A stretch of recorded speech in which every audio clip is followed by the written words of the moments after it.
Hey guys, and welcome to episode 138 of the OCDStories.com podcast. And in this episode I have two guests. One is called Lucy Danser and the other one is called Sam Ross. So I met both these guys at the Edinburgh Fringe Festival a couple weeks ago. So the Fringe Festival happens in Edinburgh in Scotland every year for the month of August. So it's effectively a month-long festival. So if you love comedy or you love theatre and you ever get the chance to go to Scotland in August, make sure you check out the Fringe Festival. You've got all these different artists from around the world coming to putting on shows, comedy acts, routines, etc. throughout the entire month. So it's a pretty special atmosphere and event. So I was actually up in Edinburgh to see a friend. There were actually 3 plays on OCD. So the other one is Lucy Burke, and she had a play called Weird. I actually got to see Lucy's show, and it was brilliant. Really moving, funny in parts, but also touching. And I feel anyone who doesn't know OCD and saw that would get a real good grasp of what OCD actually is in reality. I met up with Lucy Danser, who has a play called Lost in Thought, and Sam Ross, who has Can't Stop is the name of his play. So I didn't get a chance to see their play, sadly, but I'm glad I got to catch up with those two and interview them and ask them about their play and various bits of advice. So, you know, we've discussed their stories, we discussed what it's like performing at the Fringe, we talk about how sort of creativity in the arts can break down stigma. We talk about the power of pets, so how pets can help both sort of aid mindfulness and also just be a loving, unconditional support. We obviously go in depth into their plays.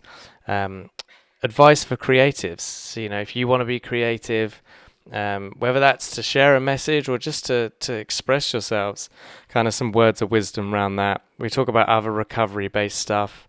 Advice for employers comes into this, which is interesting. Talk about psychoeducation, the importance of really understanding what OCD is, and a good way of doing that is reading books or listening to audiobooks. So yeah, I mean, these episodes are packed. It was so great to chat with them in person, and there's so much more, so check it out, see what you think. And without further ado, here is Lucy and Sam. Welcome to the show, Lucy. Thank you for having me. It's good to have you here. And how have you found the Fringe so far? Tiring. Yeah. Good though. I didn't know what to expect this year. I haven't brought a play for a few years, so I've been quite immersed in the comedy world. Yeah. And it's kind of a different animal with theatre. Yeah. But I've had a really good time. Okay. Is there any humour in the play? Or is it, yeah. So I wouldn't go so far as saying it's a dark comedy. I would say it's a drama. Yeah. But it has got comedy in. Yeah. And initially I was worried that it wasn't enough comedy to offset the seriousness of it. But as the runs progressed and the laughs have been found, there's actually been a good number of kind of jokes and moments of levity in the show, which is reassuring. Nice. And how have people reacted to the show? Nice. You get a real mix of people. I think the nicest responses we've had are for people who it's moved in some way. So either they have... I think my favourite has been when people have those thoughts and they haven't been able to understand them or articulate them before, because that's really who I wrote the show for. Yeah. Because there's certain books that have done that for me, so I wanted to do that for people through theatre. But just we've had a lot of people saying, I didn't really understand what OCD was, that they said that it's explained it to them. And interestingly, a lot of people have said they were surprised by how logical the thought process of OCD was. Yeah. And that they didn't really understand that before, because all they'd seen is the kind of heightened moments where people were panicking, and the sort of thoughts that seem peculiar or just out of this world. So to see how it can grow from, kind of builds up. A lot of people have said that was a real surprise for them. Yeah. So I really like that. I wasn't expecting that, but I was really pleased that people found that from the play. That's a really good point. I've never thought about it like that, because it does obviously happen over time. It could be an hour, it could be a day, and it slowly builds up to the point you're then sort of freaking out. Yeah. No media actually shows that, which is interesting. No, they just see the moment where someone's a mess. Yeah. I think. Okay. No, good job, and it's good to hear that feedback. Yeah, it's nice. So, if you don't mind sharing a bit of your OCD story, it'd be good to hear that. So I think I've always had OCD, but when I was younger, I would say I was more, people just thought my parents really thought I was just a very over-anxious child. I would overthink things. I really panicked about A lot of things. Kind of the concept of death is the one that really got me. But in general, you know, if my parents kind of weren't back on time when I was being babysat, that would really, really throw me for days. And then it was really when I was 16 and I'd been doing great. I'd really been kind of finding myself and doing well at school and making friends, and everything had been so nice. I felt so independent as a person, like I was growing into a real adult. Yeah. And I had an event that triggered me when I was 16, and it was genuinely like I became very ill overnight. Okay. And within about a day, 2 days, it's like I'd regressed to being a child. Okay. And it came on so suddenly and so massively that now when I think back, it's hard to imagine being that way again. And it's because I know that for the most part, I'm a pretty functional human being and I'm doing great for the most part. But when I think about what I was like and what I could be like if I don't look after myself, that's kind of terrifying. Yeah, absolutely. So that was my down moment, and that probably lasted about a year. Okay. And finally I got an OCD diagnosis and started CBT, had therapy with a wonderful lady who was sort of the person that changed everything for me. Fantastic. And started from there. It was a very, very slow process, really. But I didn't really understand what OCD was even then. When you were doing CBT? Yeah, I didn't appreciate that the thoughts I was having were not real, were not facts. Okay. For many years. And still sometimes I struggle with that, but kind of the idea of, you know, the thoughts you have with OCD, the reason people don't talk about them is because they're often, you know, what you'd consider taboo thoughts. Yeah, disturbing. Or just disturbing, or just too weird to discuss with anyone else. Yeah. And there's no way necessarily to make anyone understand where your thought might have come from. Yeah. And how it's not you, but it's a thought and it's separate, but you also believe it, but then you don't believe it. It's just impossible to articulate particularly when you're like 16 years old. Yes, of course. You know, and everything else, all the hormones and everything else is going on with your body. GCSEs are coming and A-levels and all that. And then you're also dealing with this. It was just, I just didn't understand it. Yeah. Really? So. Okay. No, I completely agree. And it's great that CBT helped, especially as you didn't have sort of insight at that time into the true, not the that thoughts aren't real. I would say CBT wasn't the thing that helped. I did a lot of it. Yeah. The thing that helped, I think, was it was kind of talk therapy. Okay. Which I did alongside. Yeah. But she did with me a sort of combination of like CBT light. Okay. But with a lot more talk than I think you get with CBT. Okay. So as opposed to it being with CBT, I find you have to do a lot of, okay, now accept that this feeling is what it is and is not real, is not a fact, and now let's do this. And I could never quite get there. Okay. Whereas she allowed me to be in that sort of middle world and she would make me do some activities that were, you know, phobias for me. Okay. But she would also be very close. She was tougher than my parents could be because it was too hard for my parents to be that tough. But she was probably softer than maybe someone who was running a CBT session might have to be about the rules. Yeah. And it was just the perfect middle ground for me. For you as an individual, yeah. Yeah, that's really good to hear. That's interesting. Maybe I'll pick your brains more off there. Yeah. No, that's great. And is there anything else you find that kind of keeps you on track, so to speak, or living the life you want to live? There is one thing that I've talked about a lot recently, and I'm going to say it, and you're going to think I'm an idiot. I'd read a lot how in the US, as well as having service animals, people kind of have therapy or companion animals. Absolutely. And we don't really have that in the same way in the UK. Not yet, it's growing. It's growing, but we don't. I've kind of had a look into the rules and regulations, and you don't really get to take your dog anywhere extra. Yeah. But I decided after thinking about it a lot that I wanted to find out whether that would be something that helped me. Okay. And I got a puppy. Nice. And although initially it did not help at all because I realized she's just a baby and now I have someone else to look after as well as me, she's now 5 months, and as she's grown and her personality has grown, she has been so helpful. She's also a lot more work than I did all the reading, but she's still more work than I anticipated it ever being. It is like having a child. Yeah. but it did make a difference. Just little things that I think are very hard to explain to people. But if I'm alone and I'm having a panic, I really struggle to stay calm and to focus on what is real and what is not real. Yeah. When she is there in front of me, I just match her breath. Okay, it sounds so silly, but she just looks at me. She knows I'm going a bit weird, and she'll just kind of gaze back at me with her big eyes, and I'll match her breath. Nice. Yeah. Maybe have a little hug, maybe not. Maybe she'll just be in her bed staring at me. Yeah. And it helps. Yeah. It helps a lot. It really has helped me, and I think it's not ridiculous, because obviously there is a history, and dogs have literally been bred for companionship, because people do get something out of this, and I think she gets something out of me. Yeah, I hope. Food and shelter. Yeah, I love her a lot. We have a lot of cuddles. Yeah. But that has helped me a lot. Yeah. Before that, I tried meditation, tried exercise, I tried eating well, and I still try all those things. Yeah. But consistency is hard in the modern world, and I don't always get it right. Yeah, absolutely. Particularly in Edinburgh, when it gets harder and harder to find vegetables as you're getting to the end of the run. Oh, okay, yeah. But having her around, and I don't have her here, and I can feel it. Yeah. But when I do have her around, although she does add an extra degree of like stress and responsibility and financial responsibility to my life, I have really found that just having that external person is really helpful for me. Yeah, no, I don't think it's silly at all. I think because dogs don't judge, as far as we're aware. They don't. They don't criticize you. They don't reassure you, definitely. But they're there unconditionally loving, and I think that's a good anchor for people. Yeah. And also from a mindfulness point of view, you're matching its breath. Yeah.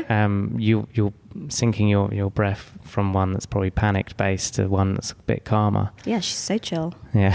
I've tried it. I've tried it with audiobooks and tapes and stuff, but that's not something that's there with you in the room. It's not present in the way that she is. Yeah. So it helps me. No, that's good. That's good. Okay, so tell us about your play. What can people expect? So my play is not a memoir, but it is based on my own experience, and there are plenty of true stories in there. What I've also done is bring in a mother character. Initially, I wrote it as a one-person show, and it was very monologue heavy, which I was concerned about the audience really staying in there with the person. And I realized that my family are, for me and for a lot of people with OCD or other anxiety-based issues, having a family that are not enabling you but are helping you is so important. But I've always felt deeply guilty about the cost on my family, both financially and emotionally, of me. And I wanted that to be in the play. So it's now a mother-daughter play. Wow, and it is Felicity, who is the daughter. She is, the framing device of the piece is she is in a toilet cubicle, and she is on a date, and she is using the toilet paper just to wipe some makeup off her face, and she becomes absolutely obsessed with getting the toilet paper to stop in the right place and getting the perfect hair. Yeah. And if she doesn't, she thinks her mum will die, which has been her consistent fear throughout the play, is that her mum will die and she hasn't done something to stop it. Yeah. Which is a very normal, OCD type fear. Absolutely. And you see her in the toilet 4 times throughout the play, getting more and more panicked. And then in between those scenes, you see her from the age of around 11 to the modern day, where she's ended up in the toilet, and see how she's got there, how the OCD has developed, how it has affected her and her mother's relationship, how it's affected the family dynamic, how it's affected her work, her school days, her career prospects. And that's, and you end up, so at the beginning you have no idea really who this girl is, and by the end you understand how she's got there, and hopefully you have more of a comprehension of why putting this toilet paper down and walking out isn't as easy as it really should be if you were anyone else. So that is the play. Oh wow. Yeah, I can imagine that's quite powerful. I hope so. Yeah. No, that's great. And I guess what advice do you have for people who are creative or just want to use creativity to express themselves, whether that's just venting, sharing their emotions, or because they want to advocate for OCD? Is there any kind of words of wisdom you have for them? Oh, I don't think I'm that wise. it's easy to say go for it because for me this has been a really empowering experience, and I've really, like I said at the beginning, it's made such a huge difference to me to see people being affected by it, both whether that is because they're experiencing it or just because they feel educated. Yeah. But it's taken me, I'm 31 and I've been diagnosed with OCD when I was 16, and I've always wanted to write about it, and I've struggled to do it. I didn't want to put it down on paper. I didn't want to make it any more real than it already was. I also didn't want to be known as the person that had OCD, you know? Yeah. I didn't want to be an ill person, a person you might not want to work with because, you know, maybe they're not safe, you know, maybe they're not, you know, consistent, whatever. Yeah. So I think you have to be ready to do it. I wasn't ready, and I really had no issues this time, which is how I knew that I felt like I had to do it. Okay. But once you are ready, I think it has been a better experience than I anticipated, in the sense that friends have come and said, oh, you did try and explain, but this is much, much more helpful. Thank you. And people have come who I would never have had to explain to, but now I feel better that they know a little bit more about me. Yeah. So for me, it's been a very, very positive experience, and it's also led to a lot of opportunities to help. I talked to a guy from Equity this morning about how they can change how theatres work, how theatre companies work, how Equity, how the Society of London Theatre, how all of these companies can help support people with mental health problems working in the arts. And that kind of thing is really important. Yeah, absolutely. I think. Yeah. No, that's good advice. I think absolutely you've got to be ready to share. Okay, and if you could pick up the phone and call your 20-year-old self, what would you tell that Lucy? It's a bit of a cliche to use the "it gets better" thing, isn't it? Although it's true. It does get better. I think, this might sound a bit sad, I think I would say something along the lines of, don't be scared that no one will want you.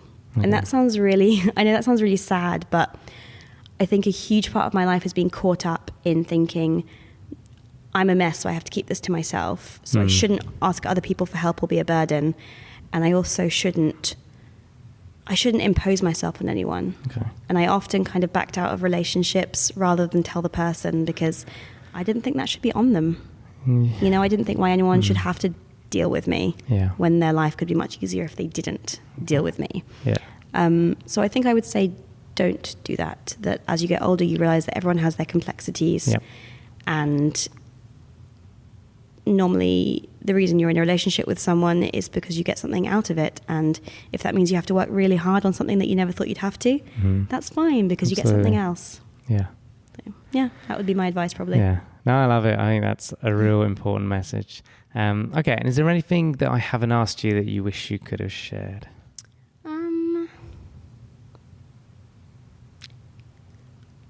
It might be worth mentioning that when we auditioned for the play, initially I thought maybe I would perform the role, because I sort of wrote it for myself, and then I thought, that's a bit much.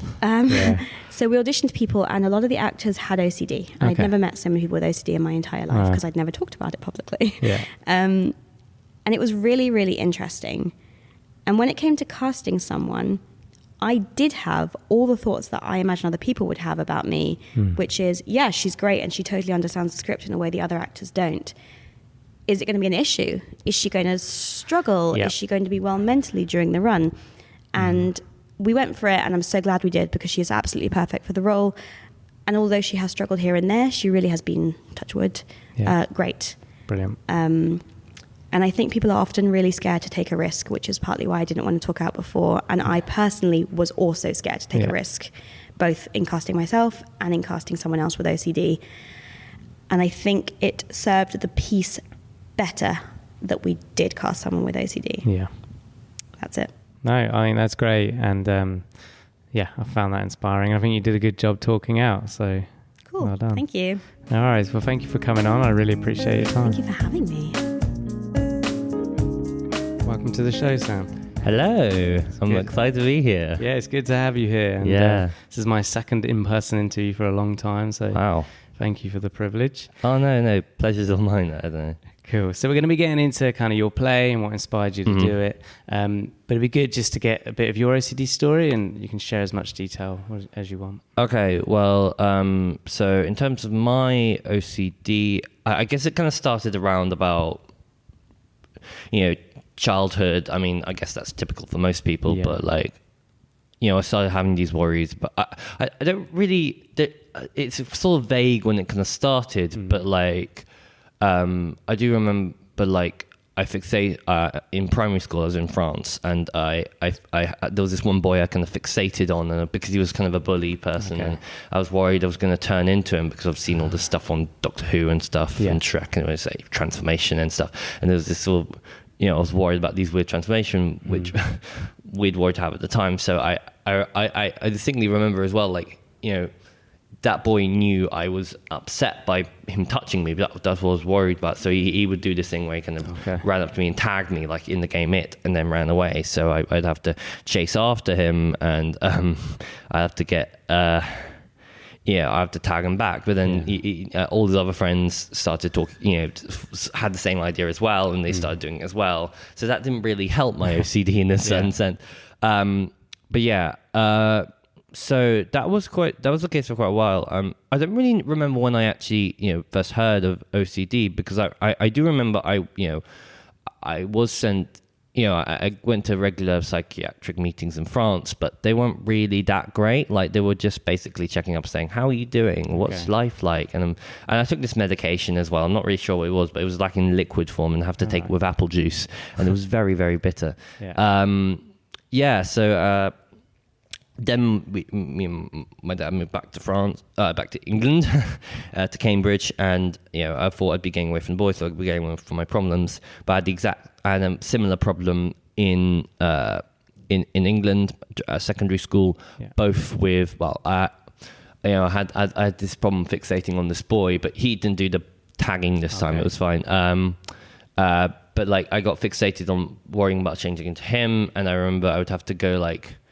If I saw, like, there was one point where if I saw him in the school and something, I have to go behind the wall, count to like 16 or something, or 12, and then try and see him again. And this was all, sometimes this would involve me just lurking around the school. And obviously that was, I mean, it was tough for him as well, like, because he's a good guy, but like, I mean,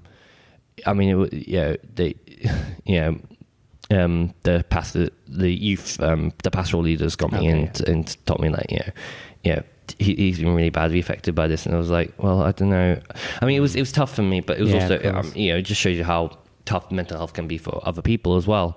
And then the other thing, of course, was the tagging thing. This continued, the other kids, started to learn that I didn't like being touched so much. So like in year 7, like they understood that tagging me would be a good way to annoy me. So they started doing it. And then when they went into year 8 and the new year 7s came up,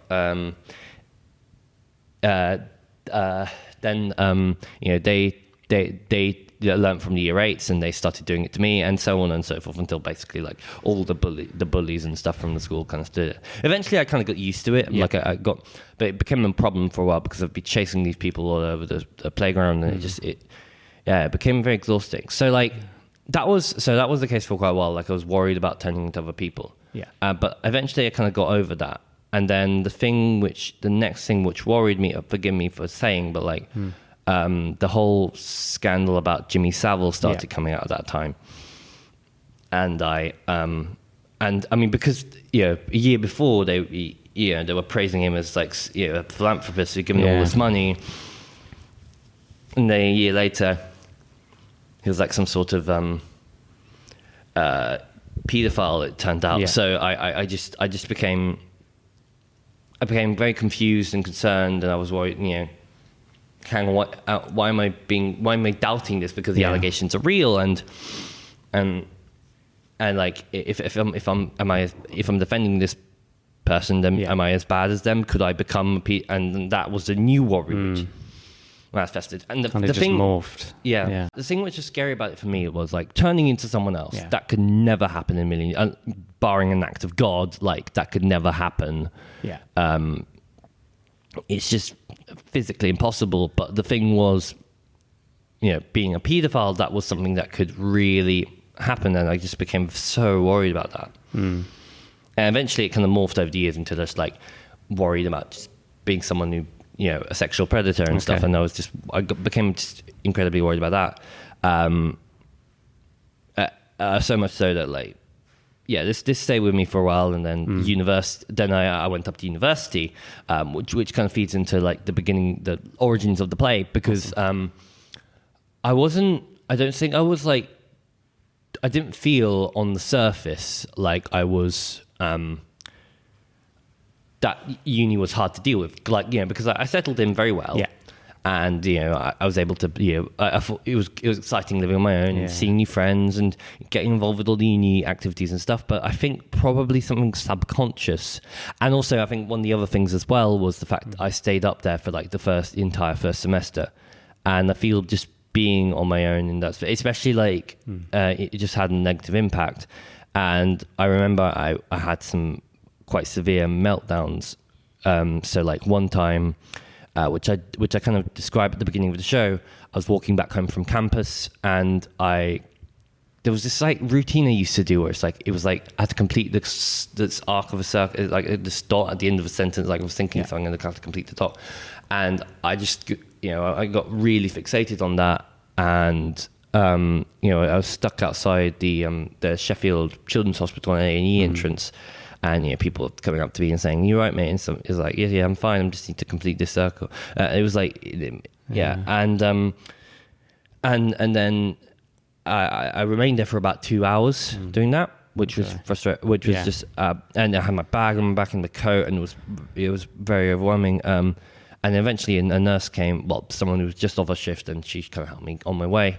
The sad part is I eventually got home, and then just as I was about to reach the accommodation door, I started going into another routine which lasted about an hour, which tiring. It was very tiring, and like I mean it got to the point where like sometimes my dad had to like one time my dad had to drive up in the middle of the night from Cambridge to Sheffield to kind of be with me, and I was just a complete mess. But I don't know what else I was going to say. Around that same time, in terms of the play, around that same time, I was doing a module on theatre. So like my theatre module was devising theatre, and I was very interested in that sort of thing.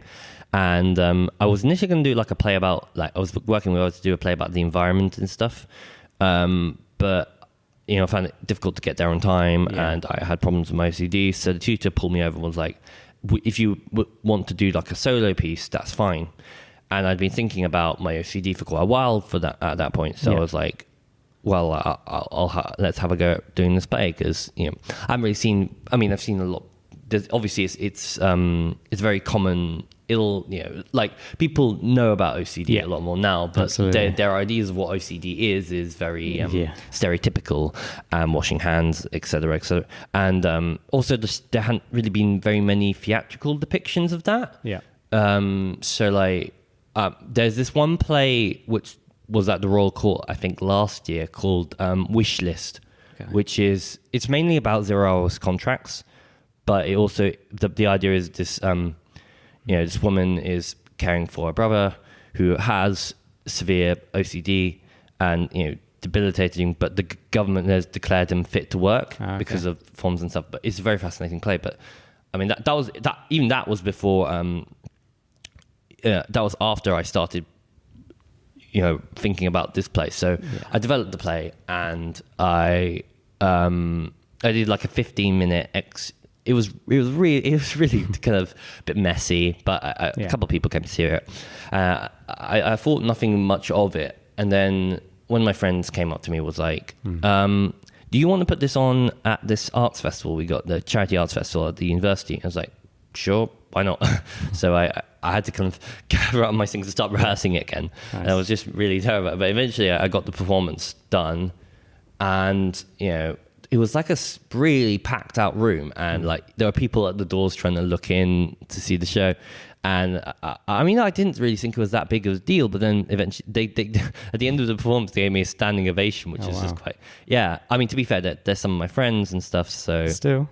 Yeah, good, still, right? Still, no, it's great. And then at the end of the festival, they had like an award ceremony thing, and there was an award for, I got an award for like best theatre show, and then also I was joint winner of like the Emerging Artists Award, which basically meant I could perform the show. They did like an evening centred around mental health matters, and I performed the show at a theatre in town in Sheffield called Theatre Delicatessen. It was actually it's the old Theatre Delicatessen, which was on. Never mind, but it was like on. It's now like an H&M, I think. But like, anyway, so I performed it there, and at the same time, one of my friends recommended that I send it to the National Student Drama Festival, and I was like, well, yeah, it sounds really fun. Like I heard a lot of fun things about it, so I was like, yeah, I'll get a guy in. So we managed to get someone in to come see it. It was actually the chairman of the board, the National Student Drama Festival, and he really liked the show. And about half a year later, I was just waiting around January, and I was like psyching myself up to just be like, oh well, if I don't get in, it's no problem. So I was like, oh, I know what you're going to tell me. I haven't got in. He's like, no, you got into the festival. And I was like, what? And I was just like, honestly, it was absolutely insane. I was like getting notes down and everything. But yeah, so the festival was really good. It got a really good reception there. And it encouraged loads of discussions about mental health and how it's portrayed, and especially like care for audiences as well. Yeah. And then after that, I decided to take it up to Edinburgh because it'd be a good idea. No, well done. That's a big achievement. Sorry, it's not easy. Sorry if I just was riffing there. I love it. I love letting people speak. No, it's great. Okay, so also I saw on the back of your flyer, it's about the second part of the play, or I'm guessing you integrated. It's about living with uncertainty or in uncertain times. Yeah. So I guess tell us a bit about kind of your journey to kind of managing your OCD a bit more. Well, I mean, I think in terms of therapy, well, I've had some therapy I had some therapy when I was younger. Yeah. We tried out some CBT, but eventually they decided that didn't work, particularly because because I wasn't really responding to the treatment and I wasn't really committing to it, so they decided, and then I kind of aged out of the kind of children's psychology ward, so that was another thing. Yeah. So one of the things, I mean, for now, the way what I mentioned in the show is, forgive me saying this, I still really haven't had very much therapy, but I've been taking medication. Yeah. Luckily, what I found out a couple of days ago, so one of the things I mentioned in the show is that I talk about after I had a meltdown at the university, I started seeking help. I went to the university. I went to the NHS people, and they took me from meeting to meeting, just trying to get a sense of what was going on, what my condition was like, and whether whether therapy would be the right thing for me. And then after that, I was told I'd be on a waiting list until this December, and this was about half a year ago. Okay. So it was quite a long way. And then I discovered a couple of days ago that actually I've been moved and I'm going to start therapy in September, which Brilliant. Is no, it's great. Yeah. Sheffield's really good for OCD as well, if that's what you're doing. I've been really impressed by the facilities and stuff. Yeah. But I mean, having said that, and one of the things I'm very aware of, and I make a mention in the play, is these, the waiting lists and stuff, getting help for OCD, for mental health, is just so important. Just trying to get that help on time. It's almost like it's kind of similar to having a broken leg. It's that sort of sense of urgency. Yeah, good point. That you need. But yeah, having said that, the ways I've been coping in the meantime, I've been taking medication. I've been taking sertraline, and I've taken various dosages of it over the past year. I took about I now take about 100 meg of it every day, but that's helped me in terms of helps kind of manage it. Yeah, it helps manage it because it makes it much less intense. And then I think probably developing this show as well gave me a better understanding of the illness, because I was I read all the books, like David Adams' book, and just loads of other articles and stuff. And I was like, oh, so this is how it works. And like, I got an understanding about how it kind of manifests itself in the brain, how it's like a kind of faulty flight or fight mechanism in the brain, and also like how to best understand it and then deal with it. I mean, I guess it's doing the research to provide me with ways of coping with my OCD. And then the other thing is like during the show, I do perform like my routines, and it does seem at times like, you know, I have had a meltdown or whatever. Yeah. But strangely enough, I feel like in control of my OCD at those times, because I know it's performed and I've rehearsed it many times. So I'd just be like, okay, well, you know, I'm a performer in this case, and it's kind of liberating in a certain sense, because like, you know, can kind of oddly enough free myself from my OCD by performing, like by doing this show. Yeah. And you know, consequently, in a link to that, you know, if I can perform, you know, if I can kind of have control of my OCD in this circumstance, then this gives me a lot of hope for having control of my OCD in most of my the rest of my life, which is great. Excellent. Yeah, no, that's really good to hear.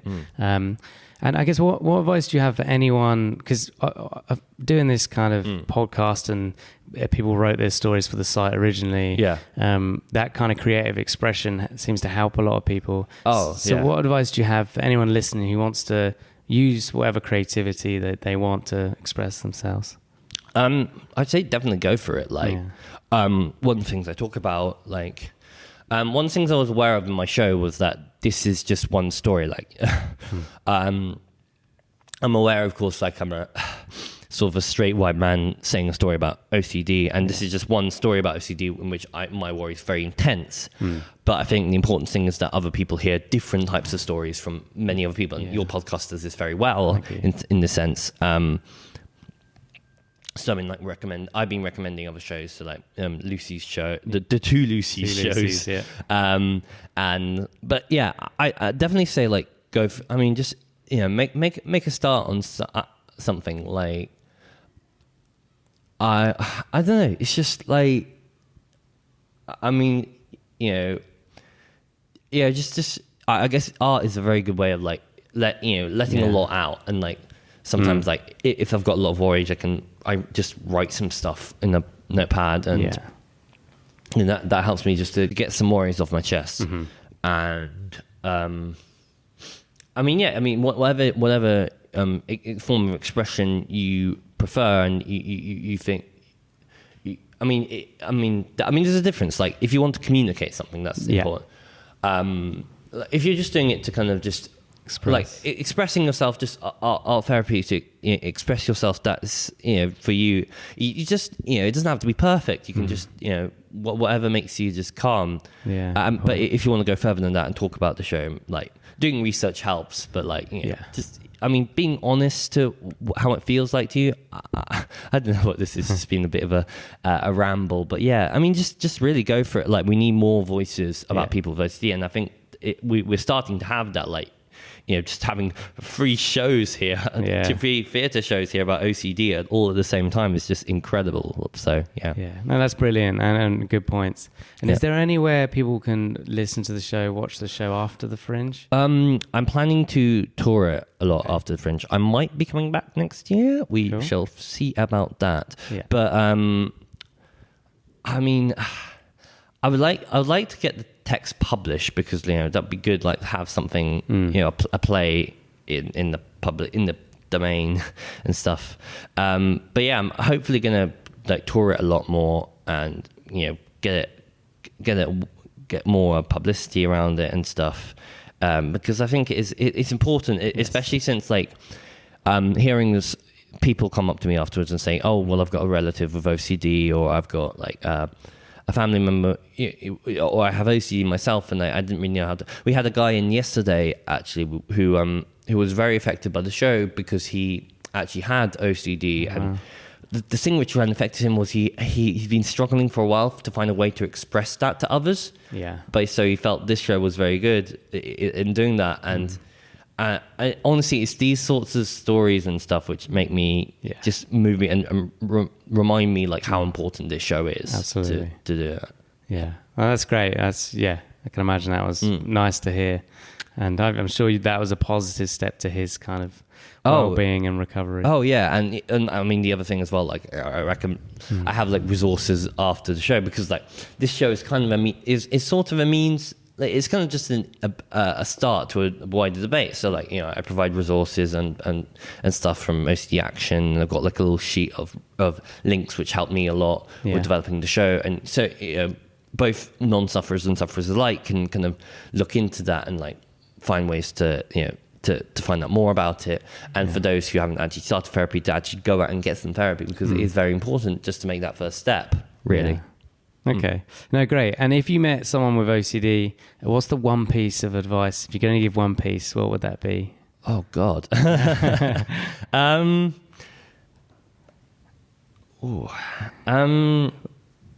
don't know. Or a couple. A couple. I guess be easy on yourself, maybe.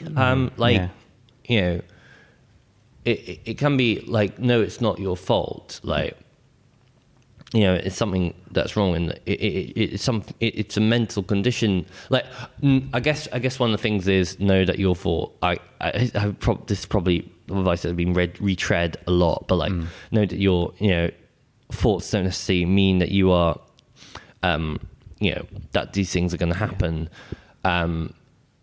I guess also don't be afraid to talk to people about it, especially with the fear that I had. Like I took a long time to kind of make myself comfortable to talk. It's only talked about it with my dad, and then I used this show as a way to talk about this fear, which is very difficult to say. So I mean, just expressing it to anyone, even a doctor, is important. Yeah.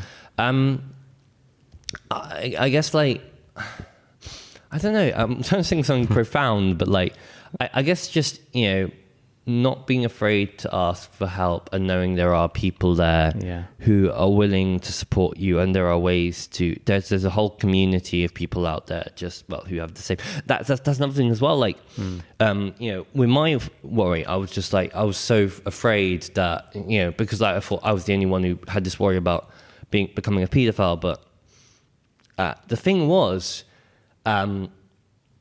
You know, well, as I did this research, I found out there were other people who had just the same problems, which, you know, knowing you're not alone is just the best thing. It's so powerful. And like, strangely enough, like a lot of the research I found, a lot of them are actually women, which I found very interesting because like, it's not the first thing you would think when you have someone who have that worry. Yeah. Good point. But yeah, I think knowing you're not alone, and that there are people, there's a community out there who are willing to support and help, and you just check online, like there's loads of forums and stuff, and Reddit discussions and stuff. But there are places to go where you need help, where you can get help, and people are happy to, knowing you're not alone, I guess. Yeah. No, brilliant. And I mean, that's a good point. You know, with the paedophile-based obsessions, like something I've noticed, even over the last 3 years, over the last year, there's been way more people talking about it compared to 3 years ago. Oh, yeah. And I think that's great because, you know, when people like yourself Google it, there's the right resources there. And obviously you sharing your story is one of those resources. So I think it's a story that hasn't, you know, when people think about OCD, think about the stereotypes. The reason why it's not so much that it gives a kind of simplistic picture. Yeah. What I wanted to do with the show was to say, like, you know, oh, you may think it's hand washing stuff, but this is actually my fear, and it's something completely much more intense. And the other shows, like with Lucy's show and Lucy Burke's, they talk about like worrying about harming others and stuff. And again, that's something that, you know, that people wouldn't know of people with OCD, and I think that's important to stress that, like, it can be things such as having to wash your hands, but it can also be things such as worrying, you know, you might kill your child or something like that. And it's just, it's a really diverse spectrum. And, you know, one story is not the only story, and you need to have all. The more narratives you understand, you learn about the wider picture you get of OCD. So No, brilliant point. I couldn't agree more. So is there anything else that I haven't asked you that you wish you could have shared today? I don't know. Well, I don't want to. Well, I mean, I guess one thing I was wanting to talk about, in particular, was like trying to deal with. So one of the things which concern me, especially at the Fringe. So the Fringe can be stressful at the best of times, but doing a show about mental health whilst also being at the most stressful event in the world. Well, I don't know if it is, but like it is a lot. So like. I mean, if you're considering doing like a show like this, which I absolutely encourage, like we need more stories like this. I think you need to, I guess you need to be kind of do your research on like ways to kind of, to calm yourself, and taking days off is very important. This show is very close to the bone for me. So I have some days off where I'll just be chilling and doing things which aren't related to OCD. Also, like if you're considering doing a show like this, the Fringe Society is very, very good for that. They provide loads of support services and stuff, and there's loads of workshops they do on caring for yourself, on mindfulness. There's a workshop at this year's Fringe which called the Mentally Well Fringe. Which was about, basically there were like just 7 different stalls about like understanding how your brain works and like mindfulness techniques you can use to calm it. And honestly, that was like so helpful for me in terms of like just understanding a bit more about, my condition maybe. It was good because it was like run by an NHS organization. And understanding ways how I can be calm. And so I mean, I guess be kind to yourself as well if you think about coming up to Fringe with a show. Like, there'll be an expectation to you got to go and see every single show ever, but you can't, obviously. But if you need time out to just relax, just kick back at home, watch Netflix or something. Absolutely. Do take that chance. Do take that opportunity. But also know that, like, especially with the Fringe, there are people there. There are people there you can reach out to. As with OCD, like there are people there you can reach out to, especially people. A lot of mental health shows at the Fringe, that you can reach out to and have that community. Like I've been out talking with Lucy Danser and stuff, and learning about how they kind of cope with their OCD while they're at the Fringe, and sharing advice is so important. Absolutely. Like, but yeah, that's kind of all I wanted to say, I guess. Cool. No, really good points. And I think, creative aside, I think that's good advice for everyone, is taking that time for self-care and a break. Self-care is quite important. Like, if you need some time out, just don't be afraid to like... don't feel guilty. Don't feel guilty. Like, don't be afraid to ask at the very least. Because, because like, society now has like an increased awareness of mental health. And so... they'll understand, if you need some time out, then that's fine. So I mean, just being kind to yourself and stuff, I think. So important. Yeah. Well, thank you, Sam, for coming on today. I really appreciate you being open. Thank you for. I'm really excited. I'm actually on this podcast, which is great. It's really great to finally talk about this Absolutely. show. Shout out to Lucy and Lucy, because they're great as well. 2 Lucys. Yeah, 2 Lucys. Cool. Thanks so much. No worries. Bye. So there you have it. I hope you enjoyed my interview with Lucy and Sam. And I just want to do a quick shout out to the Royal Society of Edinburgh, who gave me 2 of their rooms free of charge to interview both these guys. So I'm deeply humbled by your generosity. So thank you, guys. And quick disclaimer, this podcast is not therapy, it's not a replacement for therapy. Please seek treatment from a trained professional. And until we speak, take care, guys.